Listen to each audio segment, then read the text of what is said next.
All right. Hi, everyone. Good evening.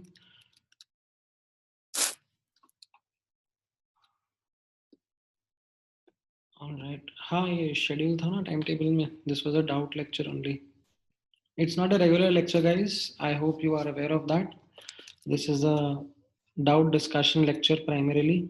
So if you guys have doubts from your previous chapters, like booklet doubts, conceptual doubts, so we can quickly go through them and understand.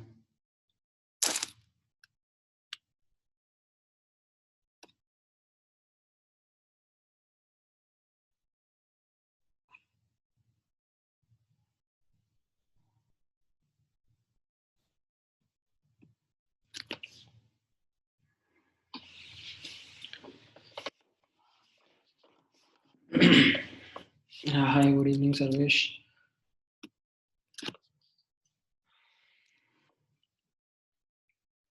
कौन से doubts discuss करना चाहोगे आप लोग पहले?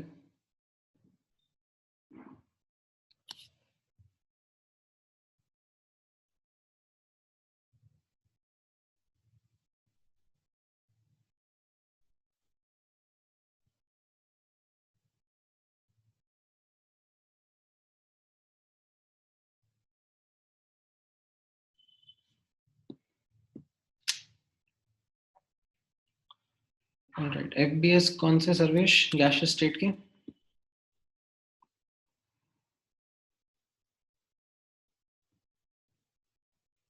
Alright,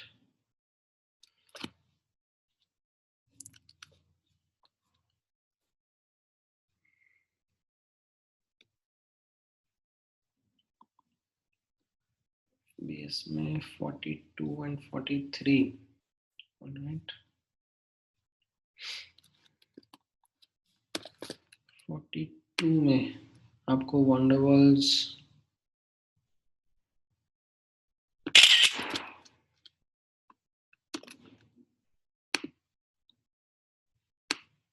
like you have been asked van der Waals constant for O2.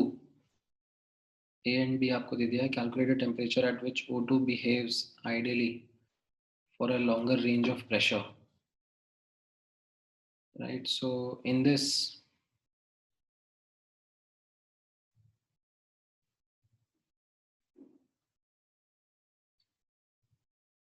Boyle's temperature आपको निकालना है. A upon BR.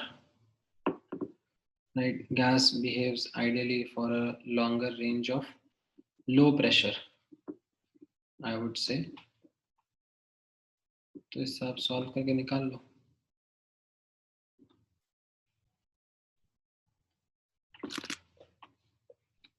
देन 43 में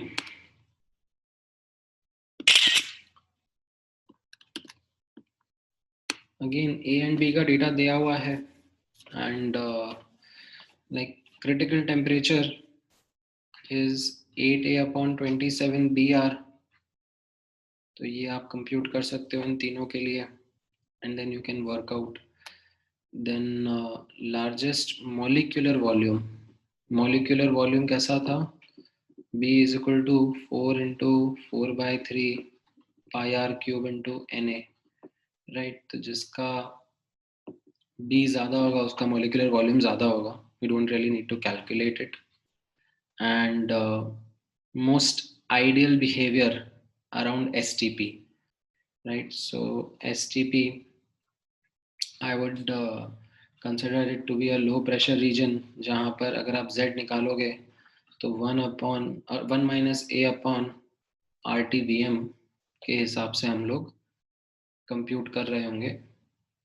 राइट, एंड इसमें अब जिसका A का वैल्यू सबसे कम होगा, right, that will be closer to ideal behaviour. ठीक है, क्लोजर मतलब आइडियल बिहेवियर नहीं होगा, closer to ideal behaviour you can से.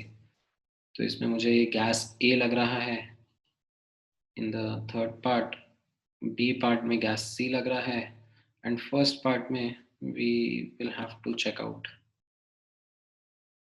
इसमें ये गैस B हो सकता है most likely by looking at the data, क्योंकि B की वैल्यू ज़्यादा दूर दूर नहीं है, बट हाँ ये A का value is almost double of the other values, like 3 times of A and 4 times of C.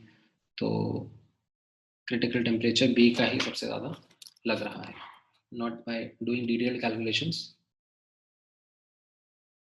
but looking at ऊपर से ही. All right, FBO का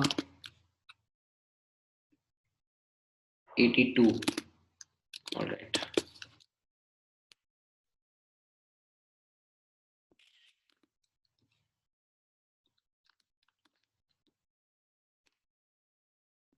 Let's see.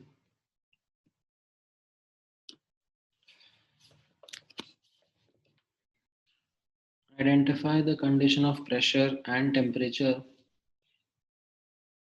at which real gas shows maximum deviation from ideal behavior.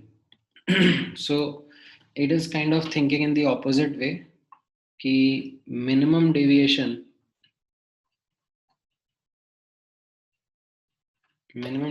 कब आता है? Under low pressure and high temperature conditions. This is when we see minimum deviation. तो maximum deviation अब कहाँ पे देखने को मिलेगा? तो इसकी opposite conditions जो होंगी, in which we can say relatively high pressure and low temperature. तो ये A option लगेगा.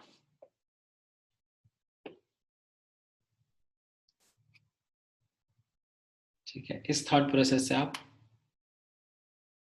समझ सकते हो.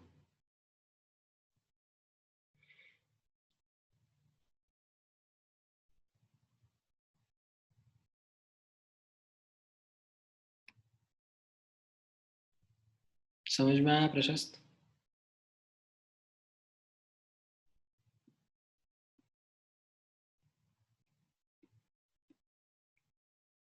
All right.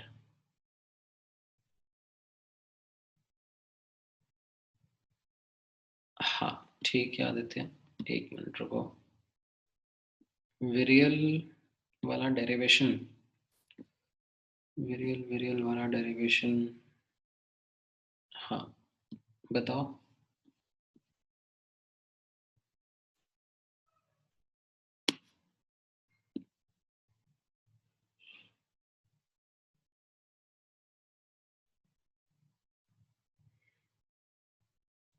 हाँ मतलब होमवर्क क्या ईशान, अभी चैप्टर खत्म हो गया ना, तो आप लोग अब रिमेनिंग पार्ट खत्म करो बुकलेट का.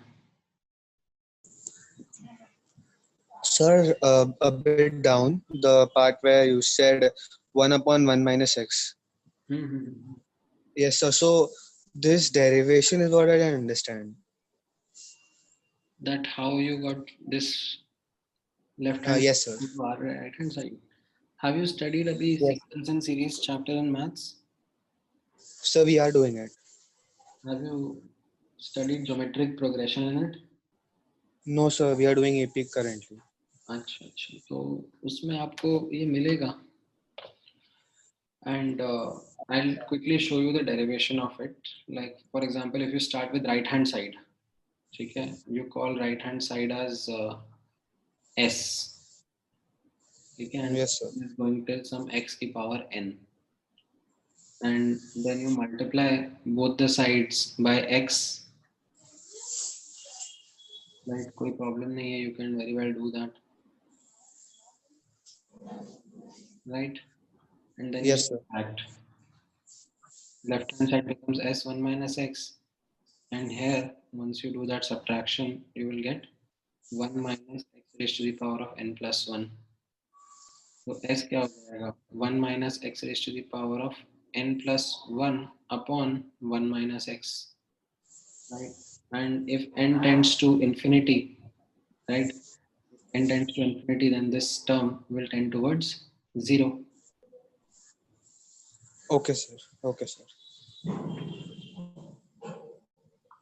All right.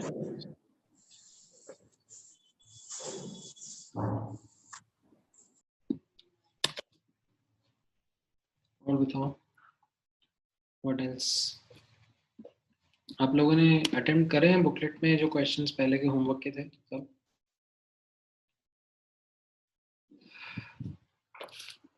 FBO में 79 and 80. FBO में 79, the van der Waals constant A is maximum for. तो इसमें अब ये तीनों गैसेस जो हैं ये नॉन पोलर हैं, right, and ammonia was polar in nature. So in general you can come up with this understanding that polar का non polar से ज़्यादा होगा, although that is not always true, but yes, in examples जहाँ पे आपसे ये expectation है कि आप आंसर कर पाओगे तो वहाँ पर फिर polar को बता देंगे that it will be having greater attractive forces.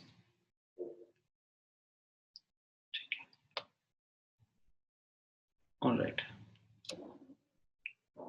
Then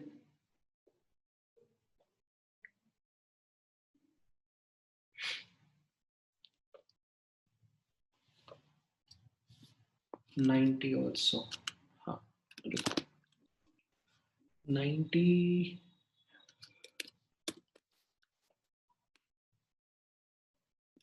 वापस से सेम डायरेक्शंस में ही है thought process, that which of the following is expected to behave least ideally is HCl only, because again these three are non-polar in nature, ठीक है, whereas HCl is a polar gas. तो at moderate temperature conditions like this will have a greater value of A. As a result, you will have a greater deviation.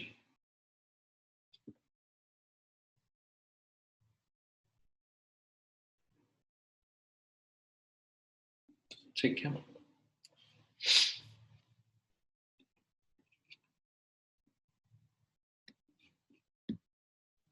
बोलो हर्षल।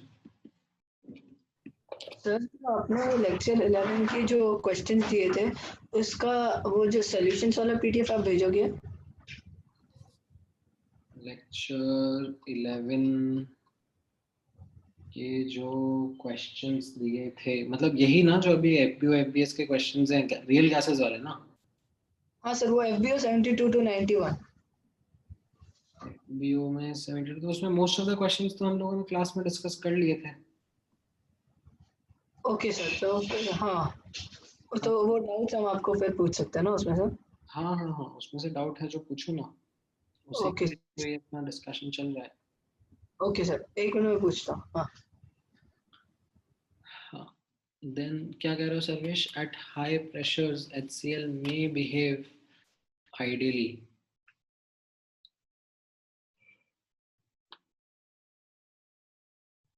नहीं मतलब at high pressures ऐसा we will not say it will behave ideally, like इसका भी ऐसा ही graph हो सकता है ना, this kind of a graph of Z versus 1 by P, Z versus P, helium का कुछ इस तरीके से होगा, ठीक है, हाइड्रोजन का कुछ इस तरीके से होगा, नाइट्रोजन का कुछ इस तरीके से होगा,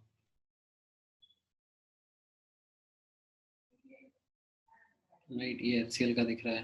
तो what we are saying is, हाँ, इफ यू आर सेइंग अभी हाई प्रेशर कंडीशंस पे तो like it could be different, but in general अगर कुछ बोला नहीं जा रहा है तो हम लोग तो नॉर्मल टेम्परेचर कंडीशंस के बारे में बात कर रहे हैं, मॉडरेट टेम्परेचर कंडीशंस के बारे में बात कर रहे हैं, तो उसमें yes we will say HCl is least likely to behave ideally, ठीक है। अब हो सकता है कि HCl का ग्राफ लाइक ऐसा हो, वी डोंट नो एग्जैक्टली, ठीक है, कांट कमेंट कि HCl का ग्राफ किस तरीके से रहेगा,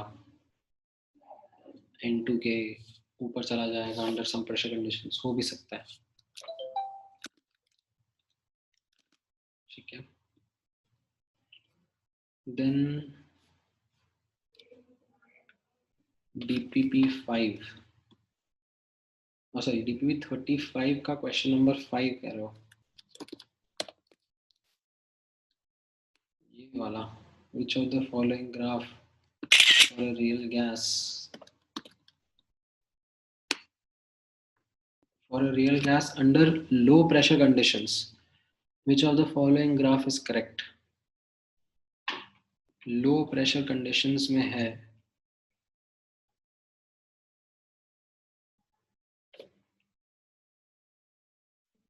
तो उसमें जब इससे इसमें कुछ चीजें देख सकते हैं. P tends to 0 यानी कि Vm tends to infinity, or you can say 1 by Vm. 1 by Vm would tend to 0. तब Z tends to 1. ठीक है, तो बेसिस दिस मैं ये सी ऑप्शन तो रिजेक्ट कर सकता हूँ क्योंकि इसमें इस तरीके से तो ग्राफ नहीं रहेगा. देन डी वाला भी मैं रिजेक्ट कर सकता हूँ because this is for an ideal gas. ये तो रियल गैस के लिए पूछ रहा है. अब between A and B like low pressure conditions में we know that Z is less than 1.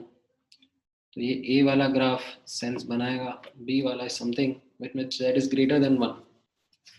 तो ये ए वाला सबसे ज्यादा सेंस बना रहा है. समझ में आया प्रशस्त?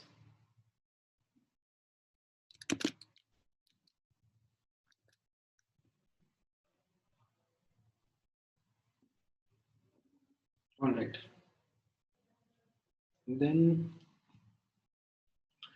क्या पूछ रहे हो Harshal? Get equipped to mains का 24. All right. So you have get equipped to mains का 24. इसमें क्या लिखा हुआ है? 1 mole of SO2 gas occupies a volume of 900 ml at this temperature and pressure condition. तो आप इससे आइडियल वॉल्यूम निकालो. 1 into 0.0821 into 300 upon 24. राइट, तो ये कितना आ रहा है? 24.63 divide by 24. 1.02 liters, and from here we can see that V real is 0.9 liters. तो Z is less than 1. Negative deviation show कर रहा है ना ये. V real upon V ideal होता है ना.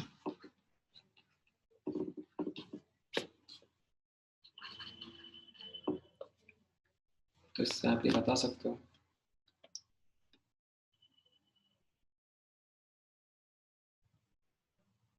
ऑल राइट, और बताओ.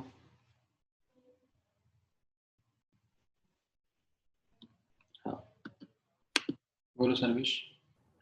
सर DPP 25 का 9th है ना, उसका ए पार्ट एक बार सॉल्व करके दिखा सकते हो? मेरा 1 सेंटीमीटर से ऊपर हो रहा है. DPP 25 का question number 9. A part. If one end of the tube placed horizontally is opened to atmosphere, right? Okay.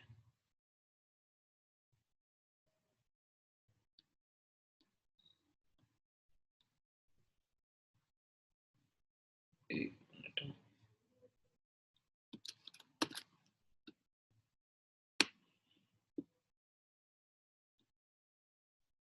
All right. तो इसमें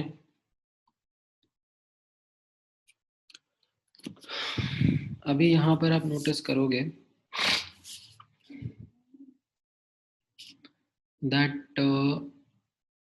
a mercury column is placed 10 centimeter in the middle of 210 centimeter this thing, and it is If the tube is placed vertically, the mercury column will shift through a distance of 10 centimeter from initial position.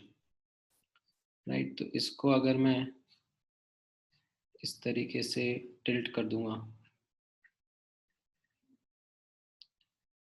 तो ये 10 centimetre रह जाएगा, ये 90 centimetre हो जाएगा और ये 110 centimetre हो जाएगा. पहले ये कितना था यहाँ पर 100 ईच, राइट.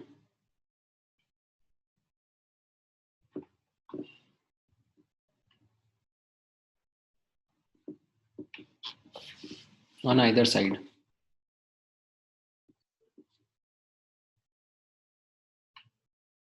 Now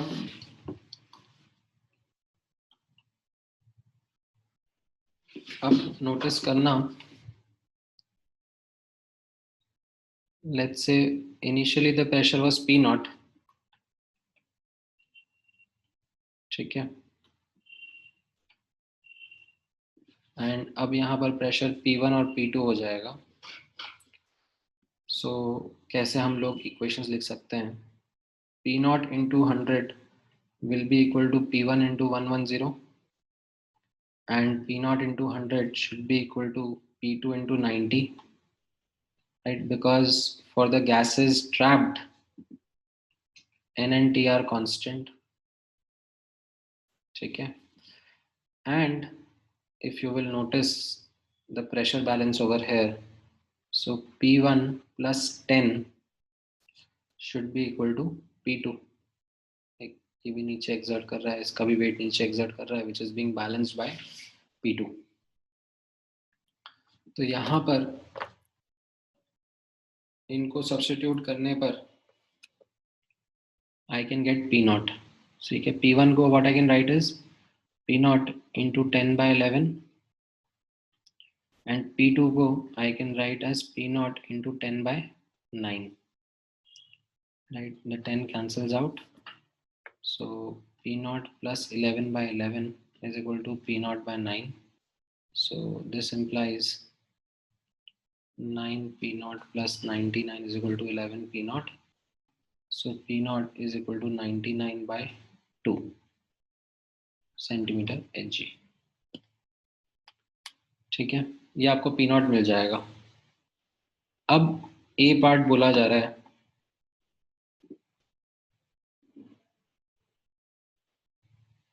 हाँ, तो ये तो अभी पहले बैकग्राउंड तो सॉल्व करेंगे ना कि P naught कितना था. अब बोला जा रहा है कि मैंने एक एंड ओपन कर दिया, ठीक है. यहाँ पर P naught था, ये 100 सेंटीमीटर था, ठीक है, ये 10 सेंटीमीटर था, राइट, एंड ये क्लोज्ड था. बट इट क्लोज्ड को अब मैंने ओपन कर दिया, ठीक है. तो यहाँ पर क्या हो जाएगा, ये इंटरनली शिफ्ट हो जाएगा, ये कुछ P3 हो जाएगा और ये कुछ x सेंटीमीटर हो जाएगा मान लो, राइट. एंड यहाँ से क्या एग्जर्ट हो रहा होगा, PATM, right. So P3 will be equal to PATM, right. ये तो प्रेशर बैलेंस करने से हो जाएगा ऑन द मर्करी, खुद का वेट तो नीचे लग रहा है, वो तो टेस्ट ट्यूब से नॉर्मल रिएक्शन से बैलेंस होगा. और दूसरा क्या हो जाएगा, P3 times x should be equal to P naught into 100 for the gas trapped inside, N and T are constant, right. तो एटमॉस्फेरिक प्रेशर कितना है यहाँ पर 100 into x should be equal to 99 by 2 into 100. तो x कितना आ जाएगा 49.5 centimetre. समझ में आया?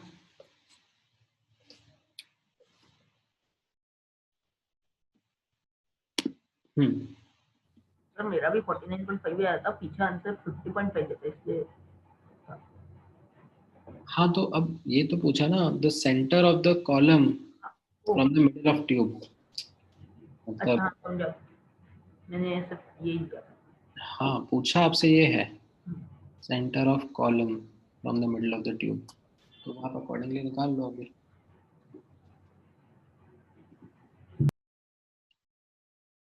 ठीक है,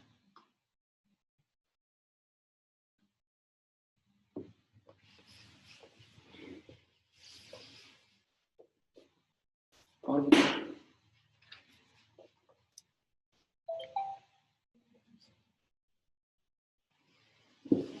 पेलोड वाले क्वेश्चंस अभी तक नहीं हुए क्या आपसे? एक्चुअली पेलोड में जो अंडरलाइन कॉन्सेप्ट है ना बॉयंसी का, वो आप लोगों ने अभी तक पढ़ा ही नहीं है।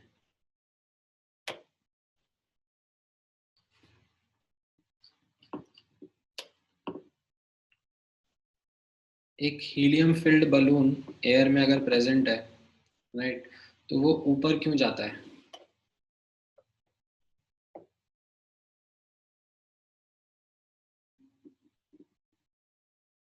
Because of force of buoyancy, right?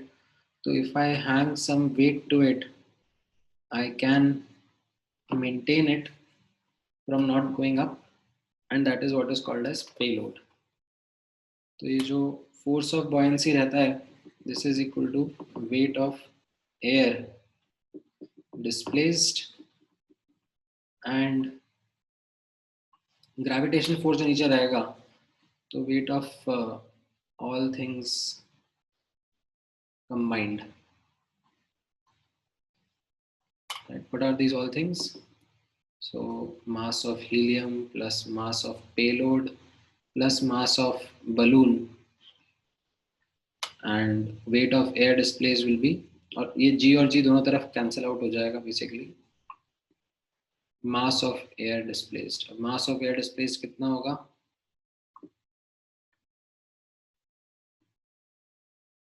Right, mass of air displaced will be volume of balloon into density of air.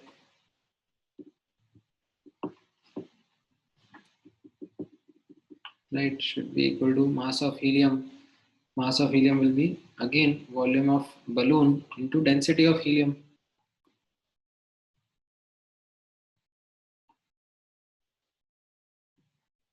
And ये mass of payload plus mass of balloon अगर आपको दिया है तो जो भी mass of balloon होगा, इनसे आप कैलकुलेट कर सकते हो कितना पेलोड लगेगा। बाकी सबका इन्फॉर्मेशन क्वेश्चन में दिया जाता है। ठीक है, समझ में आया?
नेक्स्ट बताओ गाइस, और कहाँ पर डाउट है?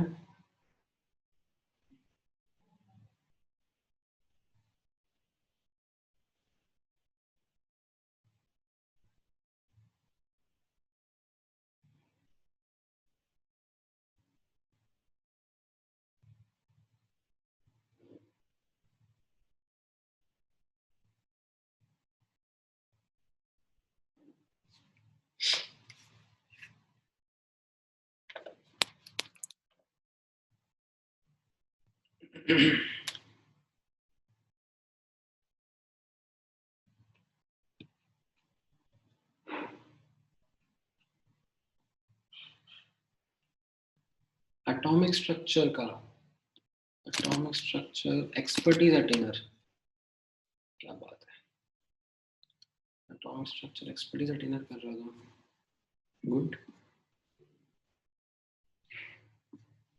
क्वेश्चन नंबर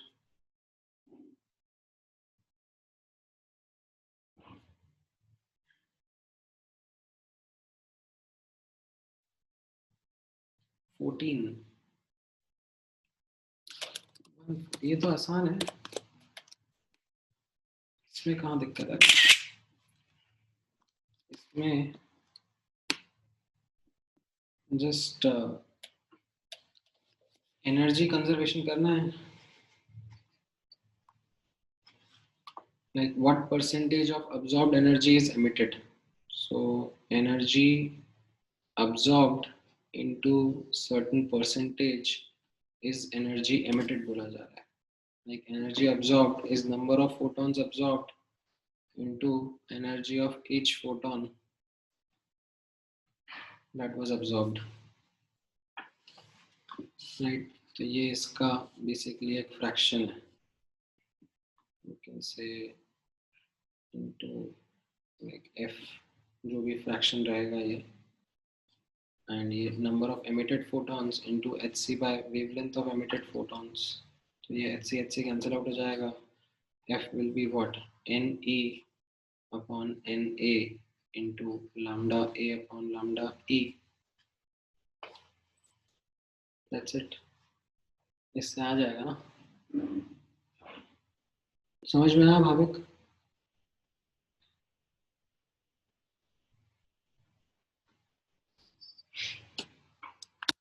ऑलराइट, टीपीपी 25 का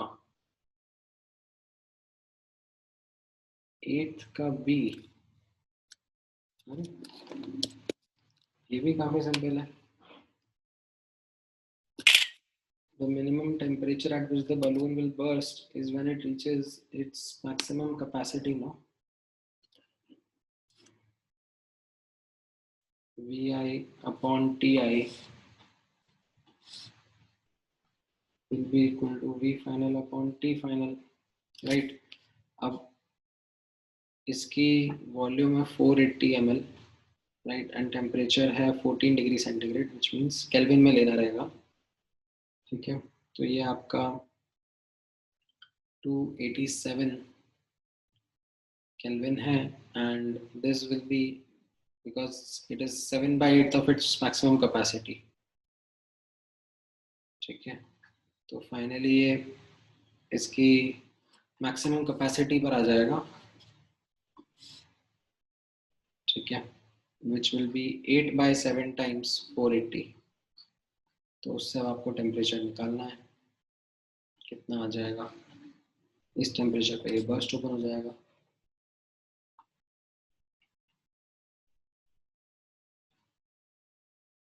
समझ में आया कृष्णा?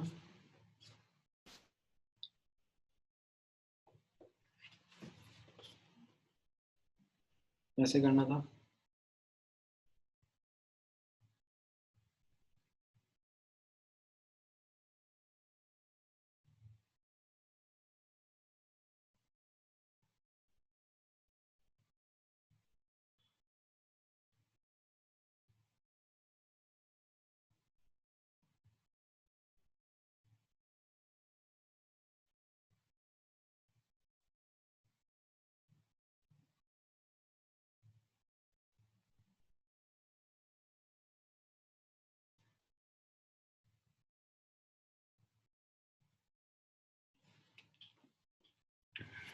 क्या कह रहे हो? आंसर 16,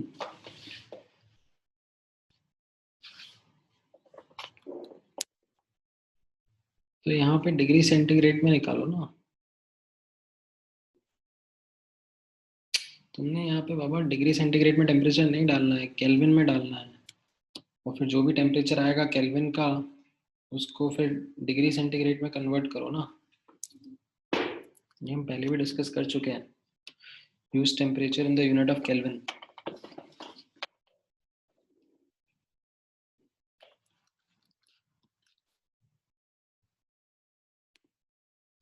कुछ कहना है भाविक तुम्हें? सर आप ऊपर जा सकते हो।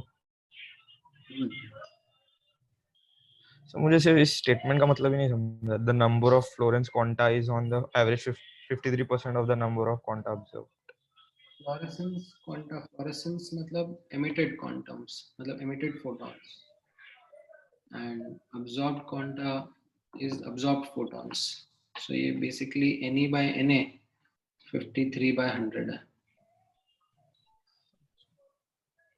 ठीक है,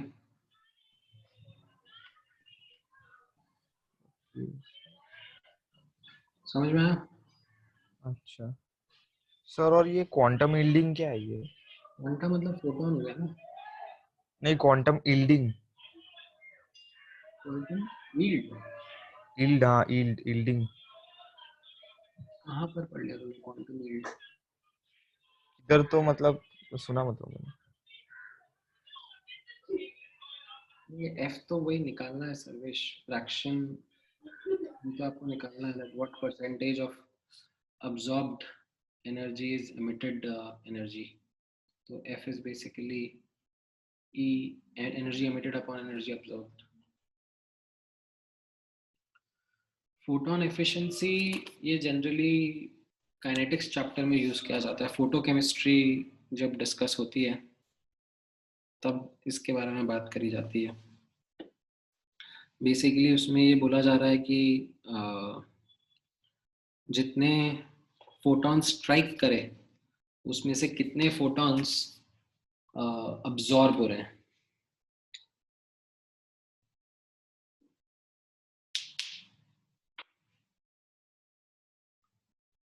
फोटो इलेक्ट्रिक इफेक्ट में भी यूज हो जाता है।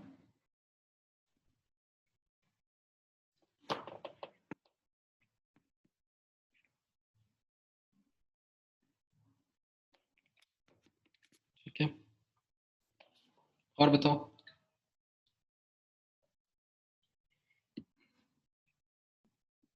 और क्या क्या डाउट्स हैं?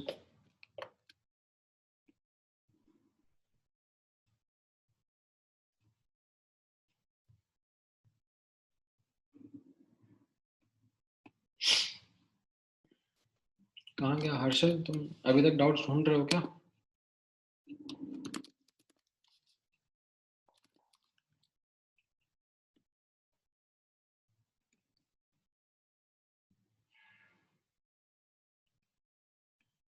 या हो गए खत्म?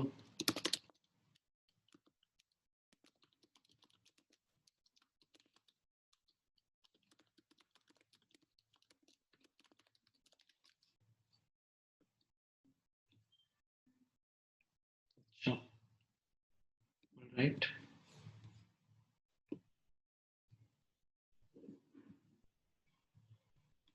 सो गैसियस स्टेट आप लोगों का कंप्लीट हो गया है? क्या क्या प्रैक्टिस कर रहे हो आप लोग गैसियस स्टेट में? चलो मुझे थोड़ा सा आप लोगों की प्रेपरेशन के बारे में आइडिया दो। I think most of the students who are sitting here in this class are the serious ones in the class.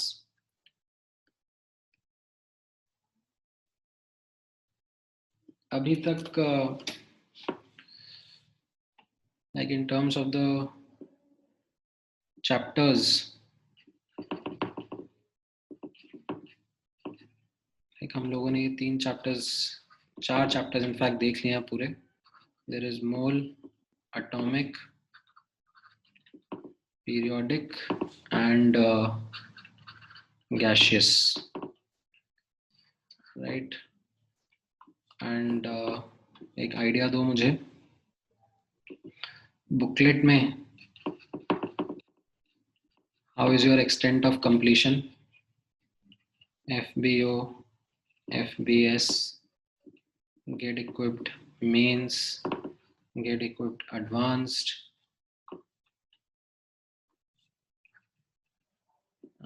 then there is windows, window to main, window to advanced and expertise.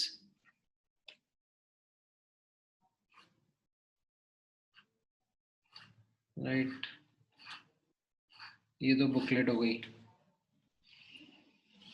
ठीक है, फिर इसके अलावा आप लोगों से मैं DPPs करवा रहा हूँ,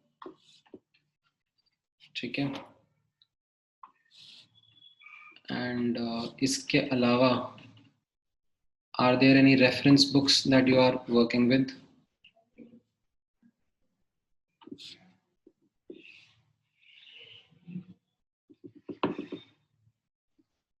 जनरली नरेंद्र अवस्थी फॉलो कर रहे हैं स्टूडेंट्स अभी के लिए, या फिर रंजीत साई। सो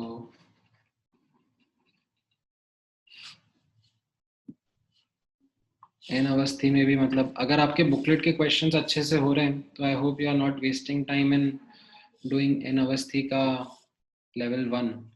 आप सीधे एडवांस लेवल के ऊपर फोकस कर रहे हो, ठीक है। डोंट डबल स्पेंड टाइम, क्योंकि बुकलेट के क्वेश्चंस अगर अच्छे से हो गए तो इसमें जस्ट जो एडवांस लेवल है उन्हीं क्वेश्चंस के ऊपर आप फोकस कर रहे हो, आई होप।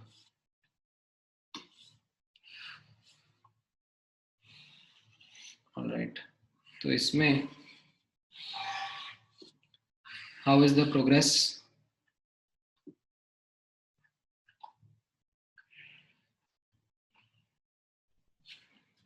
ठीक है, बेस्ड ऑन दिस आप लोगों के चेक मार्क हैं सब सेल्स में, या अभी कुछ इनकम्प्लीट है? हाँ मतलब ठीक है, वो एन अवस्थी में टाइट्रेशन वाले क्वेश्चंस जो हैं उनको आप छोड़ दो, वो टाइट्रेशंस आप बाद में सीखोगे। सो अभी के लिए you don't really need to be bothered much with those questions.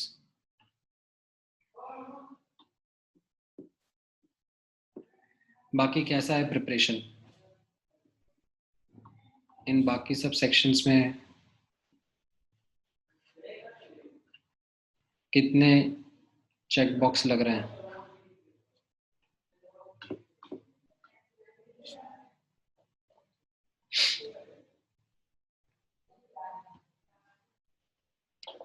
Do you have short list questions out of this, या फिर जो भी असाइनमेंट्स या प्रीवियस क्वेश्चन पेपर्स आप लोगों के साथ में थे, आप लोगों ने इतने सारे अभी तक टेस्ट पेपर्स दे दिए हैं, राइट? आपने इनके टॉपिक वाइज टेस्ट पेपर्स भी ट्राई करें, मल्टीपल ट्राई करें in fact. So for each chapter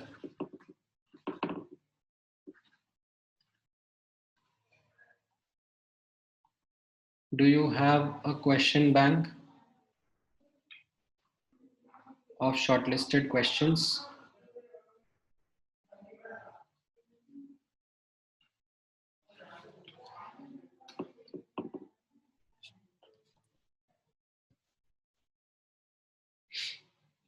All right, so I have got a yes only from Shravya. और बाकी लोगों का क्या सीन है?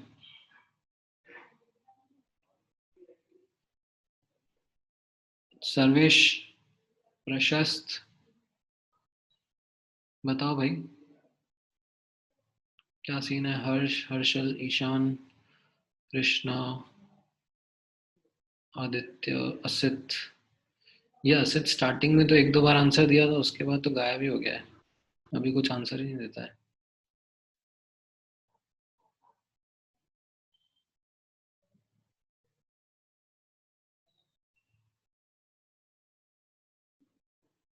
हाँ, एक्सपर्टीज अटेनर थोड़ा बहुत इनकम्प्लीट है तो दैट्स ओके। लाइक एक्सपर्टीज अटेनर आपकी प्रायोरिटी में लास्ट ही रहना चाहिए अभी के लिए, तो shouldn't worry much about it.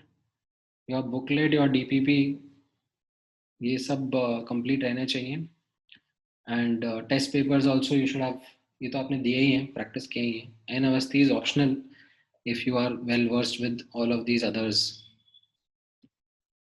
इससे ज़्यादा इधर उधर मत जाना अभी, लाइक इतना ही कर लो, ये काफ़ी है।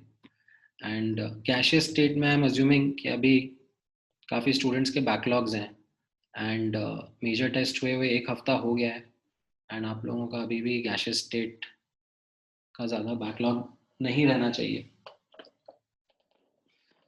तो इसके ऊपर आप लोग अभी फाइट नहीं मार रहे क्या? कहाँ जा रहा है आप लोगों का टाइम? How many hours on an average are you guys studying?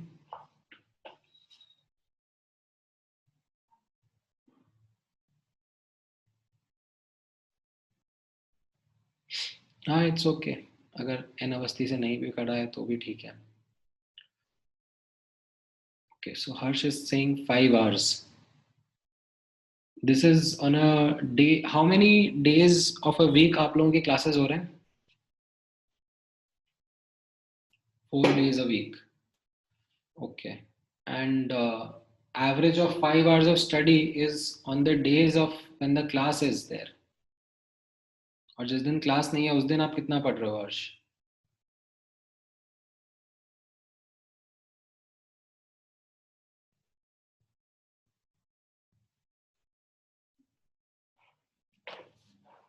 Just 7 hours. आप लोग बोल तो रहे हो बट इसका आउटपुट भी दिखना चाहिए.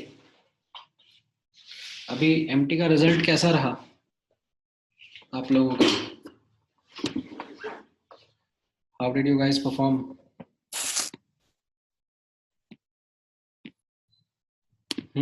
बोलो सर्वेश. सर जो एमडी का रिजल्ट तो वो पूरे जो रैंक था वो पूरे मुंबई स्टूडेंट्स का था. हाँ, आपके साथ में रैंक लिस्ट शेयर करा गया है कि नहीं करा गया है? नहीं सर. अच्छा, तो मतलब आप लोगों को रैंक कैसे पता पड़ा? पेनिशिया. पेनिशिया पे तो इंडिविजुअल लेवल पे रैंक आया है, मतलब वॉरेंट. अच्छा, उसमें आउट ऑफ लिखा हुआ है.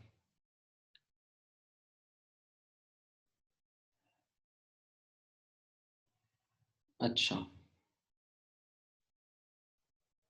हाँ, तो वो बॉम्बे के स्टूडेंट्स का ही होगा.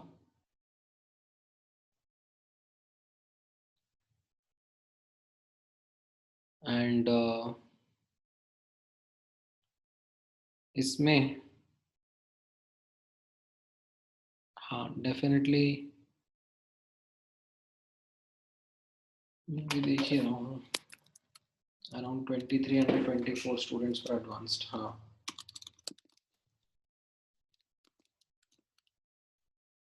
ठीक है. नहीं, परसेंटेज से मैटर नहीं करेगा Krishna. Rank is what is more important. Rank आप लोगों का बेटर आना चाहिए.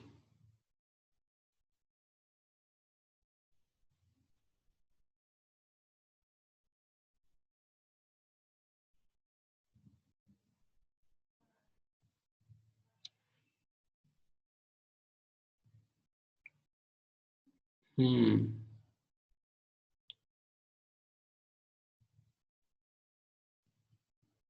अभी आप ऐसा मान के चलो that as a benchmark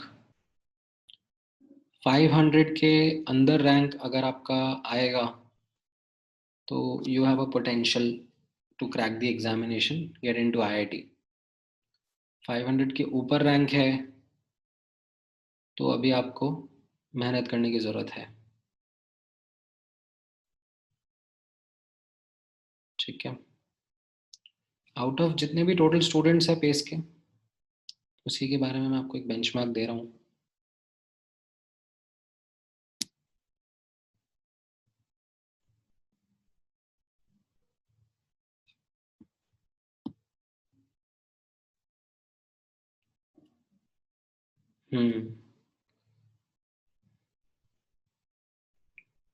right.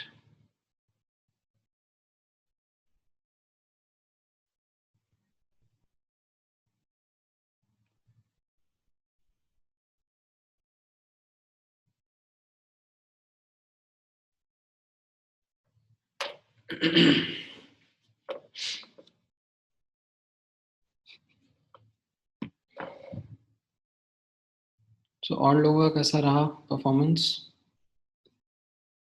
अभी मैंने 500 बता दिया है तो आप लोग मुझे अपनी रैंक से नहीं बता रहे हो. क्या क्या रैंक रहा सबका? चैट पर बताओ.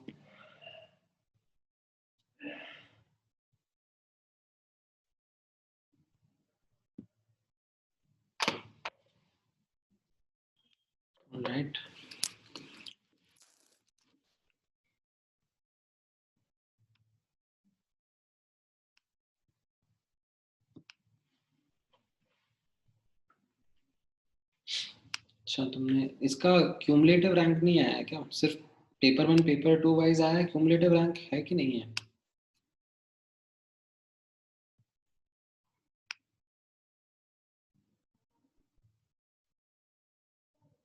अच्छा, पेपर वाइज ही है।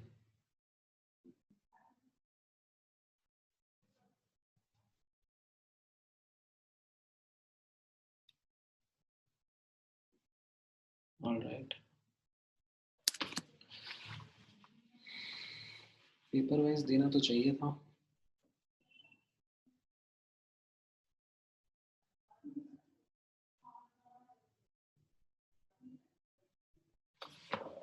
ठीक है,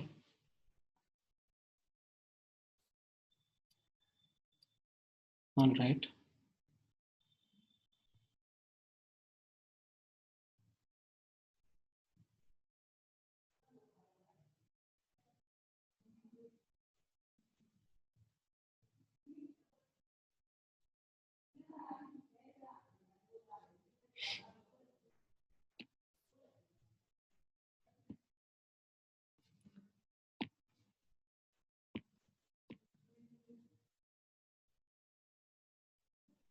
ऑलराइट,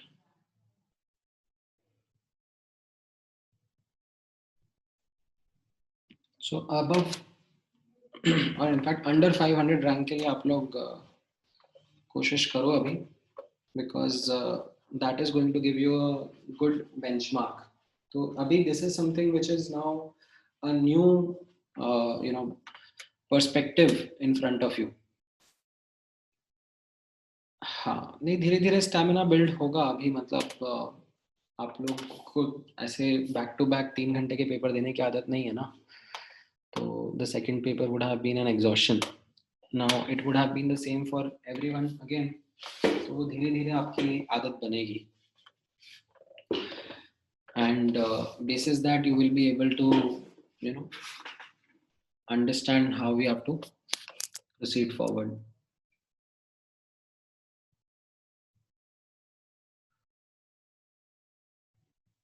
हाँ, अभी आगे वाले एमटीज में भी क्यूमुलेटिव सिलेबस रहेगा, लाइक ये सिलेबस ऐड ही होता जाएगा, कम नहीं होगा।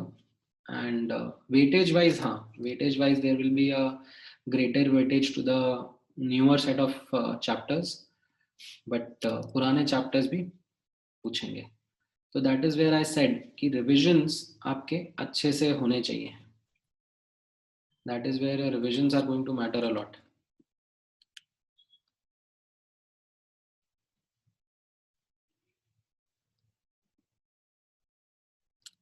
ठीक है,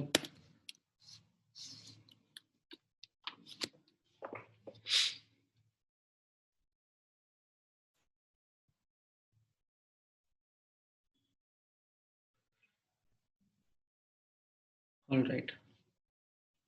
और बताओ, और क्या क्या डाउट्स हैं आप लोगों के?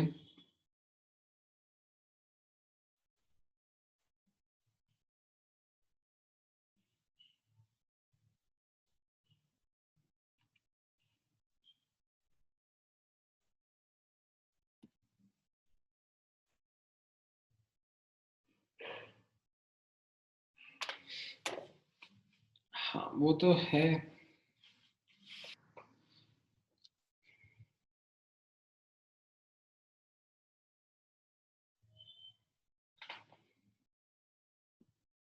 अंडर 500 तो मैं लाइक पूरे पेस के बारे में बात कर रहा हूँ। तो अभी आप मान के चलो कि ये वाला जो रैंकिंग होगा ये अक्रॉस डिफरेंट सेंटर्स नहीं है, because around 2300 sounds like mostly Bombay के स्टूडेंट्स ओनली, क्योंकि अभी अलग अलग जगह सिलेबस एट पार नहीं होगा। तो धीरे धीरे एट पार आएगा तो next MT will be again crucial for you to know the benchmark. आप मान के चलो अभी नेक्स्ट एमटी जनवरी में होना चाहिए मोस्ट लाइकली।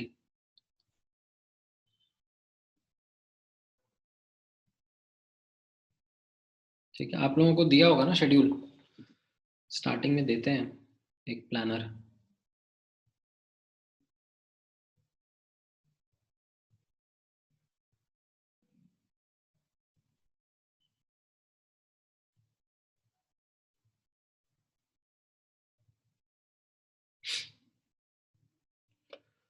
राइट।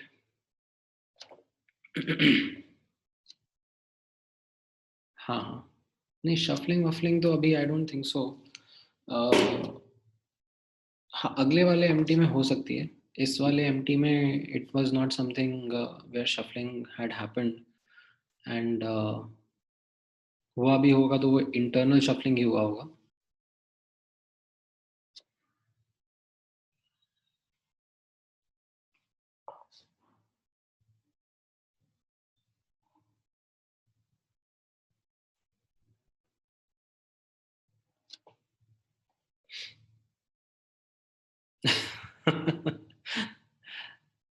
हाँ, ये भी बात सही है ईशान की।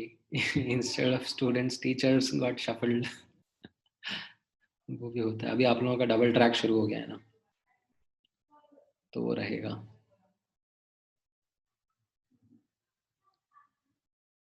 ठीक है।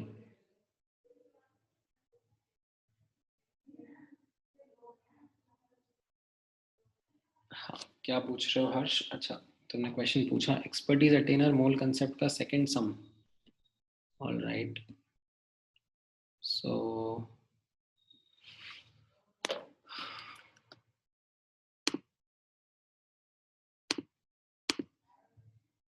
एक्सपर्टीज अटेनर का मोल concept, just a second. Mole concept में एक्सपर्टीज अटेनर कौन सा था ये सेकंड सम? पीओएसी वाला है क्या ये?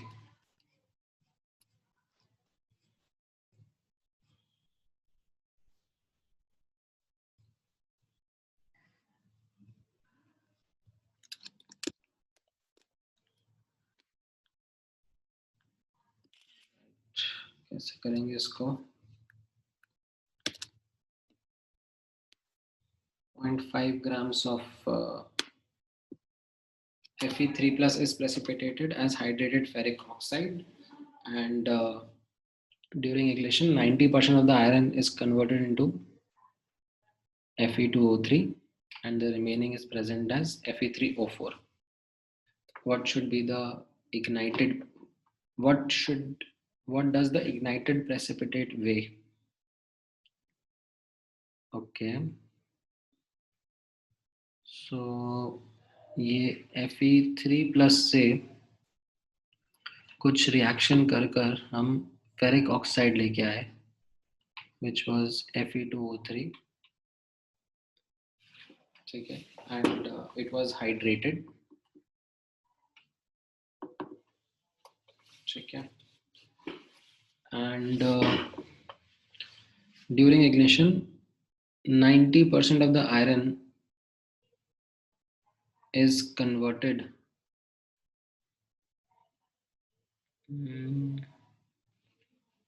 into Fe2O3 and the remainder is present as Fe3O4. Okay, समझ में नहीं आया, एक minute. What should it would all the iron were in the form of Fe2O3?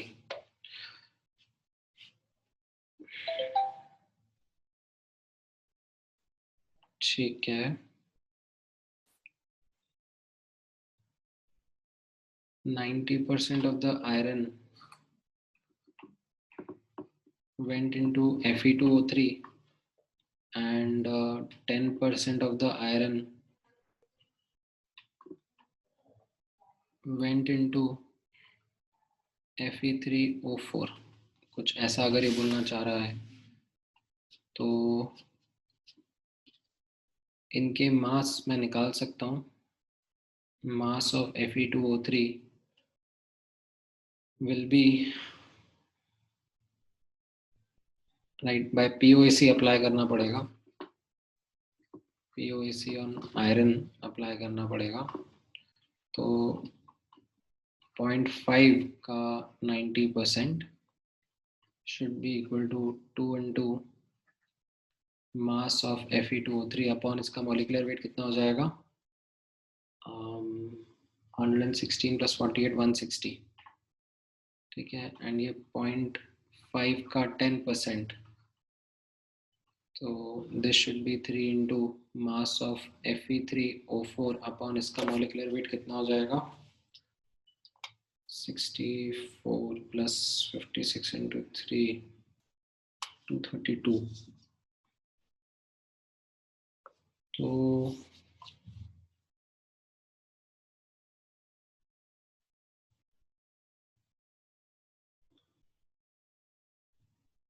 अब इन दोनों को what should it would have weighed if all the iron were in form of Fe2O3। तो basically इन दोनों को ऐड करके देखो एक बार, part 1 का आंसर मैच कर रहा है क्या। मतलब क्वेश्चन की लैंग्वेज तो मुझे बहुत ही अजीब सी लगी, like something which is not abundantly clear. ये पूछना क्या चाह रहे हैं, बता क्या रहे हैं।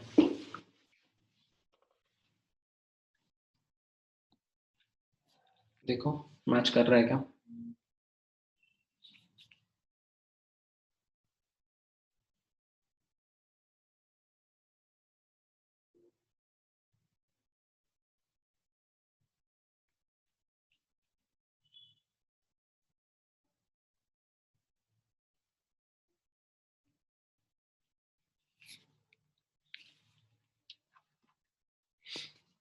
और बताओ।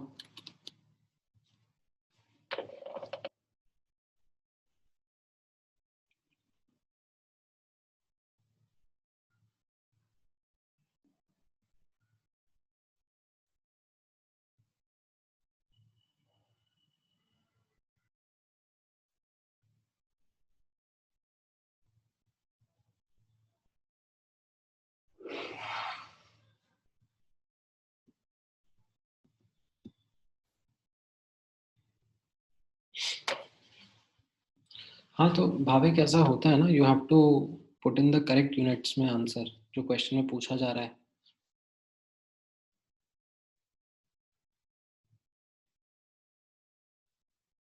तभी तो आगे बात बन पाएगी।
क्या पूछ रहे हो सर्वेश, केवीपीवाई एंड जेई के बीच में? तो बस इसमें सिलेबस लेकिन ओवरलैप ही करता है ना।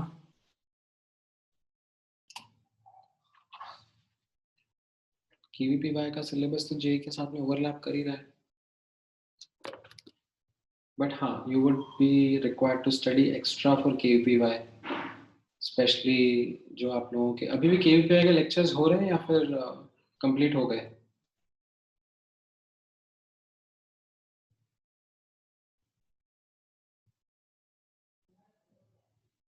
अच्छा, आप कब है केवीपीवाई का डेट कब है?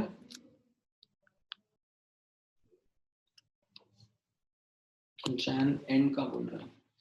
ओके ओके ठीक है। तो हाँ अभी तो टाइम है, in the sense that you should write now focus on the syllabus itself and आप जिस दिन केवीपीवाई के लेक्चर्स हो रहे हैं उस दिन या उसके अगले दिन में ही उसके साथ में जो होमवर्क मिल रहा है वो प्रैक्टिस करो, तभी you will be in a better position.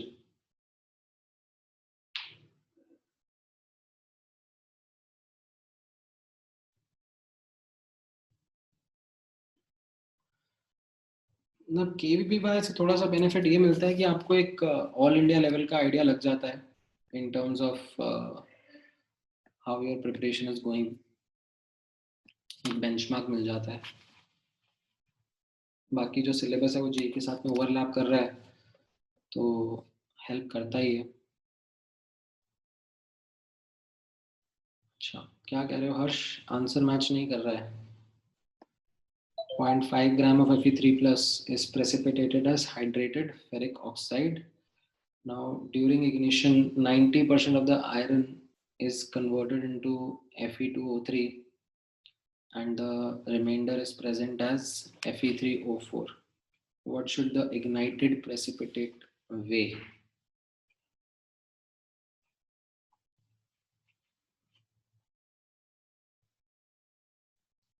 Okay, तो यहाँ पर देख लेते हैं 0.5 into 0.9 into 160 divided by 2.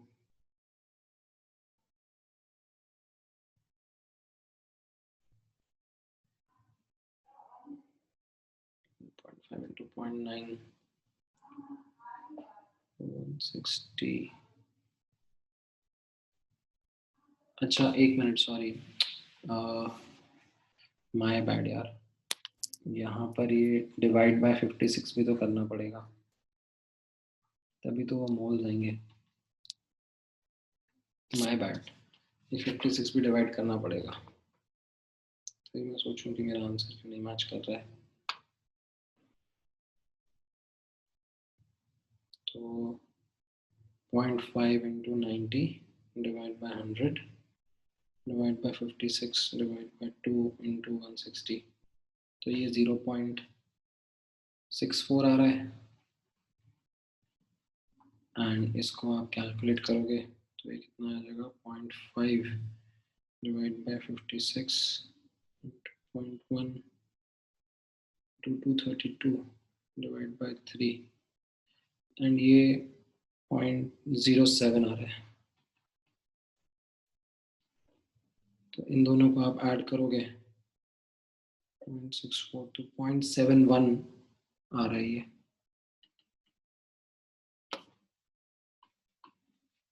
ठीक है, समझ में आया हर्ष?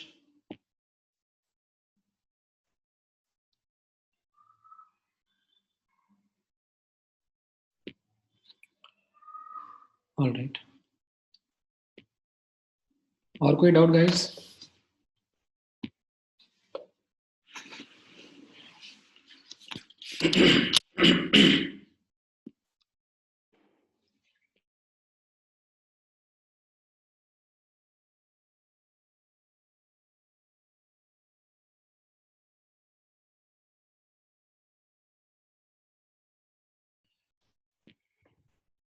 ऑल राइट, अगर डाउट नहीं है तो फिर we can close the lecture.